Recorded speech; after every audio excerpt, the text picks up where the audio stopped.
تخيلوا معايا البرامج والسلسلات ديال رمضان في 2036. المهم ما عرفتش علاش 2036 ولكن المهم ولا عرفتي شنو بلا ما تخيل، حيت غيكونوا مازال كيعوجوا فمهم وكيدويو بالعربيه باش يضحكوا، غيكونوا مازال كيعاودوا وجع التراب والمسلسلات اللي فات، مازال كيديروا الاشارات فيهم غير الشطح والغنى، ومازال كيمثلوا في الكاميرا الخفيه، مازال كيعيطوا المغني اللي كيدير الباس قبل رمضان باش يغني على البارتمان، ومازال غنشوفوا شي وجه شاد التلفازه شهر كامل، مازال غنشوفوا ملحمات اخرين، مازال لي بانو ديال الزنقه فيهم تكست وتصاور من شاطر ستوك، ومازال نيفا يكون شاد طوندونس في يوتيوب، ومازال غنشوف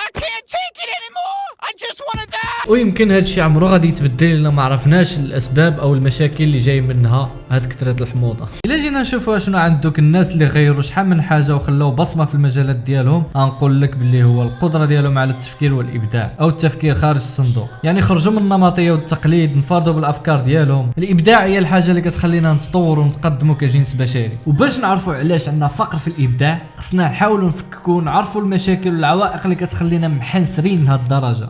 اول حاجه غادي نبداو بها بعدا نعرفوا شنو هو الابداع، وغنعطي التعريف للصديق نجيب المختاري مبسط العلوم المبهر. اهلا صديقي المبدع ابراهيم. الابداع هو واحد الحاجه اللي صعيب التعريف ديالها ولا الدراسه العلميه ديالها، لكن غير باش نبداو يعني كاين نفكروا في الفرق بين الخيال والابداع. الخيال هو ديك الملكه ديال الانسان باش كيتخيل ذهنيا امور اللي ما كايناش، يعني بحال كتسد عينيك وتتخيل واحد الكرسي اللي ما كاينش حداك، ومع ذلك ذهنيا كتشوف هذاك الكرسي حداك. يمكن لك تشوف امور اللي في الماضي، يمكن لك تخيل امور اللي في المستقبل كدير لا بلانيفيكاسيون، ولا كذلك باش كدير لومباتي ولا كتحط راسك في البلاصه ديال شي واحد اخر وكتشوف العالم من الزاويه ديال ديك الشخص الاخر. هادو كاملين امور اللي يمكن لينا نفكروا في اصول ولا تفسيرات علميه تطوريه ديالها، حيت كامل هذه امور اللي عندها منفعه مباشره لينا. الابداع ربما هو ديك العمليه الاضافيه للخيال، هي ديك العمليه ديال الخلق اللي نوعا ما كتجعلك بحال واحد النوع ديال اله في هذيك العالم ديال الخيال. الابداع ماشي بالضروره يكون في المجال ديال الفنون، الابداع هو متاح لجميع البشر، غادي تلقاه كذلك في المجال ديال العلوم، الاداره ديال الشركات.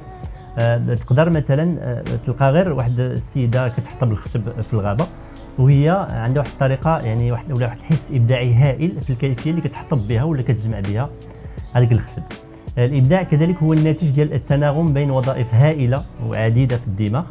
ديك القضيه ديال ان الابداع جاي من نص واحد ديال الدماغ ما عندها حتى شي اساس. الابداع ما مرتبطش فقط بالتفكير الحر والغير مقيد، ولكن كذلك بالتمرين الشاق والمتكرر. داكشي علاش ديما باش كنلقاو شي لاعب ديال البيانو مبدع غالبا كيكون دوز ساعات وشهور ويمكن سنوات في التمرين. هادشي كامل غير مدخل ويلا سكراتشين ذا سيرفيس، يلا كنناقشوا السطح ديال الموضوع. كاين كتب كثيره كتهضر بالتفصيل على هذا الموضوع بحال learning to be creative ديال كين روبنسون. علي تشاو. طبعا وكما ذكر الاخ نجيب، الابداع ما كيقتصرش فقط في الميادين الفنيه، حيت الابداع ماشي شي حاجه كيتزاد بها الواحد، بل هي سكيل، مهاره كيكتسبها الواحد الا خدم عليها. ودابا غادي نشوفوا الراي ديال ابيتك على هذا الموضوع ديال الابداع وعلاش التلفازه محنسرات على الدرجه. خويا ابراهيم السلام عليكم. اللي بغيت نجاوب على السؤال ديالك هو بسيط. ملي كنشوفوا التلفازه المغربيه كنشوف مستوى هزيل في البرامج ديالها، وبطبيعه الحال كذلك في الانترنت كذلك كنشوفوا الطوندونس في المغرب مواضيع هزيله اللي طالعه ساغوفليت هاد ان ما كاينش ابداع في المغرب. ملي كنشوفوا الناس باغ اكزومبل ملي كيشريو الطوموبيلات اكثريات كيشريو ثلاثه الالوان، الكحل ولا الكري ولا البيض، ما كاينش واحد النوعيه، ما كاينش ذوق. ملي كنشوفوا الهندسه ديال العمارات او المنازل كتلقى تقريبا صنادق فيهم ثقوبه ديال الشرجم. كذلك اللباس ديالنا كتلقى الانسان كيكون لابس اكثريه كيلبسوا الكحل ولا البيض او لا لون واحد، ما كاينش واحد النوعيه، ما كاينش ثقافه ديال الابداع حتى في اللباس، في الحوايج، في الهندسه، في جميع المجالات. وباش نرجعوا للموضوع ديال التلفازه، كتلقى انا التلفازه المغربيه الناس عزيز عليها الخزعبيلات كيدير لهم الخزعبيلات دي مومون كو سين دوموند من عند الناس. والناس اللي كيبداو في البرامج او اللي كيصاوبوا برامج التلفازه المغربيه بيان سور ما كيفكروش، ما كيحاولوش ينتجوا حاجات زوينين وحاجات في المستوى للشعب المغربي. داكشي علاش ملي كيجيو يبدعوا كيهمهم اكثر الارباح اكثر من ان يصاوبوا واحد الموضوع اللي هو مهم ولا واحد البرنامج اللي هو مهم. وحتى الا بغاو يصاوبوا ما يقدروش، لان فاقدوا شيء لا يعطي، ما عندهمش لا باز، ما كايناش. دونك الحل بالنسبه لي الانسان خصو يقرا، خصو يتابع، خصو يسافر، خصو يتعلم، خصو يكون عنده واحد الانديبوندونس، خصو يخرج وينسالخ من ديك الشخصيه ديال الخوف اللي تربت منه باش يقدر يكون كيبدع. وهذا الشيء نقدروا نديروه الا في حاجه واحده، الاجيال اللي جايه يعني ولادنا. هادشي اللي نقدر نقول لك. السلام عليكم. على ذكر الاجيال الجايه اللي ذكر ابيتك في الاخير، كنظن باللي التعليم هو الركيزه والاساس باش يطلع واحد الجيل مبدع. وهنا كيتطرح السؤال، واش التعليم في هذه البلاد السعيده كيطلع مبدعين؟ نشوفوا الراي ديال زينو فاسقي على هذا البلان. هلو everyone. هاد النهار غادي نجاوب على السؤال ديال ابراهيم اللي هو واش السيستم سكولير كيخرج ناس كرياتيف ولا لا في المغرب. الجواب ديالي هو لا. علاش؟ حيتاش بزاف د العوامل مدخله في هذا الشيء، اللي هو اولا كنلقاو دائما في وسط القسم مازال الاستاذ عنده السلطه كامله والتلميذ ما عندوش الحق باش يبروبوزي شي حاجه كرياتيف تزاد على الدروس وشحال من حاجه. مازال عندنا الذكاء هو انه تكون واعر في المات في الفيزيك، وما كنعطيوش اهميه كاع للفن الموسيقى للرياضه. واكثريه هو انه الامتحانات اللي تيكونوا وسط العام وخصنا ضروري نفاليديو باش ننجحوا. وكنشوفوا في الدول اللي متقدمه ما عندهمش امتحانات، كيخدموا عندهم غير دي بروجي بزاف، كيخرجوا للشركات بزاف وسط العام، كيديروا لي ستاج ماشي ضروري ديرهم في الصيف، ما كيديروهم حتى وسط العام، كيقراو فيهم. يعني خرجوا من داك الروتين ديال درس درس درس درس حفظ حفظ حفظ باش تفاليدي، اولا حفظ التمارين والحلول ديالهم باش تنجح. اذا السيستم ديالنا طبيعه الحال ما غيخرجش واحد كرياتيف، حيتاش اصلا دوز عام كامل غير باش ينجح، وما عندوش وما لقاش وقت وما لقاش فرص وسط القسم باش يبدع. وكي نهار كيدخل للدار مع 6 العشيه خصو غير ينعس يرتاح ويفكر في الامتحانات اللي عنده نهار السبت. اذا كنظن بلي هاد الحلول لا لقيناهم لهاد المشاكل هادو غنقدروا نقولوا بلي السيستم ديالنا غيعطي فريمون ناس مبدعين.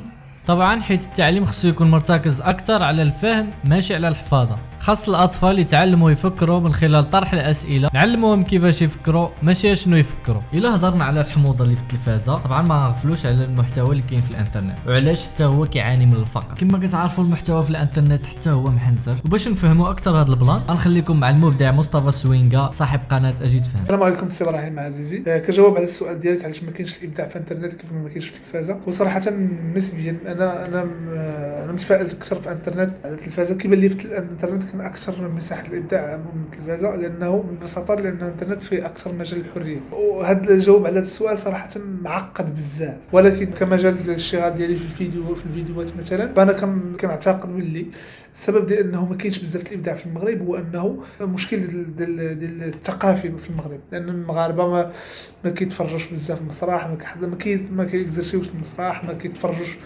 في السينمات بزاف لعيبات. هاد الماتير الابداعيه ما كيكونش عندهم، ما كيتلقاوهاش، وبالتالي ما كيكونش عندهم نقد ديالها، وداك الشيء كيكونش عندهم داك الكريتيك الابداعي باش يقدروا من بعد يبداو.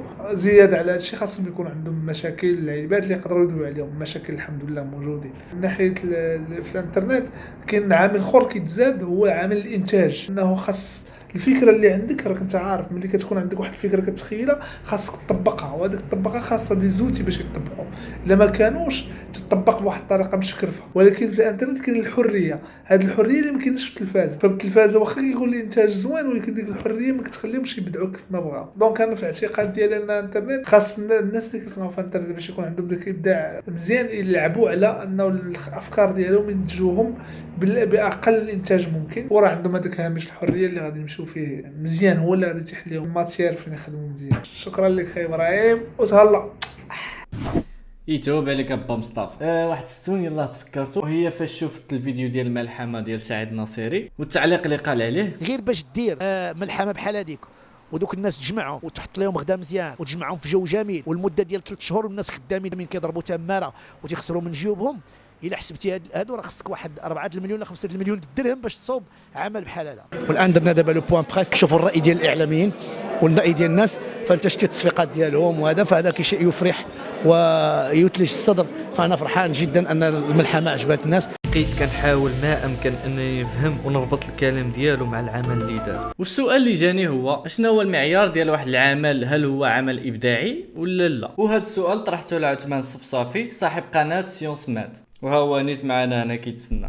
وسؤال صعيب عطيتيني يا ابا ابراهيم. عرفتي انا معطل دابا على الخدمه، نمشي نبيو ونجاوبك. الابداع بالنسبه لي هو انك دير شي حاجه جديده، يمكن دير شي حاجه جديده في الفن وتكون جديده وكتعجب الناس، ولا يمكن ديرها في العلوم ولا في الهندسه تكون جديده وكتنفع الناس ولا كتحل شي مشكل. اذا ولا بد خاص تكون شي حاجه جديده وفي نفس الوقت تكون عندها شي قيمه مضافه. مثلا هذيك اللعيبه اللي كيديروها بزاف ديال هكا وكيخرجوا في بلاصه اخرى، المهم انا ما عرفت ما صدقاتش ليا. فبالنسبه لي هذه ماشي ابداع، يمكن اول واحد دارها هو اللي كان مبدع، ولكن من بعد ملي بزاف ديال الناس كيديروها مواه فما بقاتش ابداع. وهذا الشيء علاش ايضا المبدعين هما واحد الناس اللي تنبقاو عاقلين عليهم كتكون عندهم اهميه بزاف، حيتاش هما الناس اللي كيزيدوا بينا القدام، كيديروا شي حاجه اللي ما حتى شي واحد ما داها قبل منهم باش البشريه ككل كتستافد. واش تقدر تتعلم كيفاش تبدع؟ هنا شويه القضيه معقده. الا كنا كنقصدوا بالتعلم بحال الا غادي تتعلم تسوق طوموبيل ولا غادي تتعلم طيب شي اكله ولا تتعلم شي برنامج جديد، فهنا لا. ولكن التعلم بالنسبه للابداع هو تكتسب المعارف والتقنيات والمهارات اللي غتخليك تنتج وتبدع في المجال ديالك. حيد من راسك الفكره ديال ان الابداع كيتزاد مع الواحد، حيت اولا الفكره غلطه وثانيا هي اللي كطيحك وكتبلوكيك انك ما تبدعش. وهذا الشيء اللي اكدته واحد الجامعه في بريطانيا بلا ما نذكروا سميتها. داروا تجارب في مجالات متعدده منها الرياضيات، الرياضه والفن ومجالات اخرى، ولقاو بلي المتفوقين في هذه المجالات هادو مشاركين في نقاط مهمه واللي هما براكتيس، ترينين، موتيفيشن، والاهم من هادشي كامل هارد وورك.